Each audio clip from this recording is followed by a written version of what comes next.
Allez, Muriel Hadassa, bonjour. Bonjour Valérie. Est-ce que c'est bien vous d'ailleurs? Je ne sais pas, je suis en mode coyote girl, cowboy girl. Alors là, vous avez choisi de nous amener évidemment en voyage, comme chaque semaine, c'est le rêve avec vous. Et là, vous allez nous faire découvrir l'Ouest américain et vous vous êtes arrêté où? En Arizona.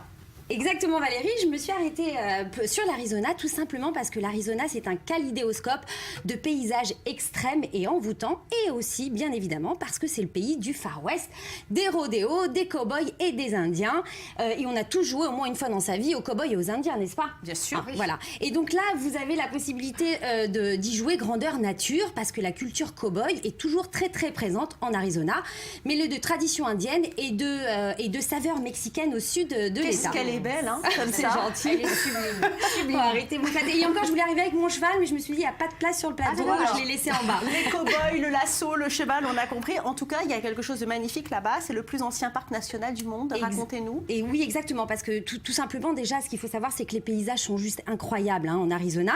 Et le plus ancien parc du monde et le premier des États-Unis, c'est le parc national de Yellowstone, qui a été créé en 1872, pardon. Et en fait, cette merveille rassemble toutes les beautés de l'Ouest américain. La rivière de Yellowstone tient son nom en fait parce que elle est bordée par des parois de roches jaunes magnifiques. C'est sublime à voir. Donc c'est très fameux pour ses activités géothermales. Donc vous allez avoir des mares de boue bouillonnantes, des lacs, des bassins, des eaux multicolores encore une fois. Donc il y a beaucoup de tourisme en Arizona. J'imaginais pas, vous voyez. Je pensais pas que c'était un État comme ça américain. On voyageait beaucoup. Exactement, on voyage beaucoup et en plus de ça, on y fait beaucoup de photos. Oui. Il y a des endroits très très intéressants pour faire des photos, c'est l'Antelope Canyon, le canyon de l'Antelope. Et pourquoi c'est l'endroit le plus photographié de l'Ouest américain? Tout simplement parce que c'est le plus beau bijou des USA, probablement même des États-Unis, de l'Arizona, pardon, et probablement même des USA. C'est d'une beauté réelle. C'est juste absolument Exactement. Magnifique. En fait, c'est une gorge creusée dans le grès par l'eau et le vent et dont les couleurs sont juste spectaculaires. Vous avez des oranges intenses, des violets, enfin incroyable. Et à quelques heures de la journée, vous avez les rayons du soleil qui pénètrent cette faille, ce qui donne l'endroit féerique.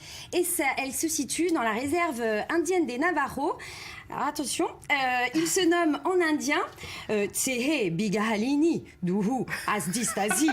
En Navarro, qui veut se dire le lieu où l'eau coule à travers les rochers. J'avais peur qu'un Indien vienne me scalper, alors j'ai fait un effort. Et donc c'est eux qui vous le font visiter, bien évidemment.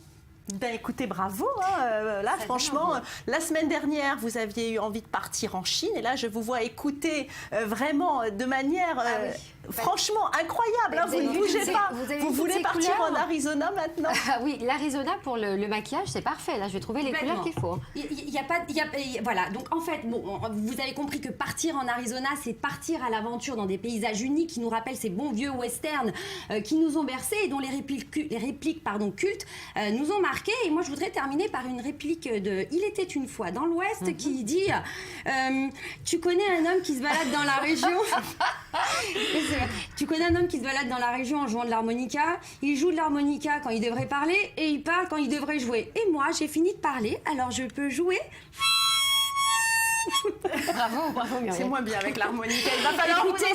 C'est comme le surf, je suis juste amateur, mais j'y arriverai aussi. On part quand même. Allez, merci à vous deux.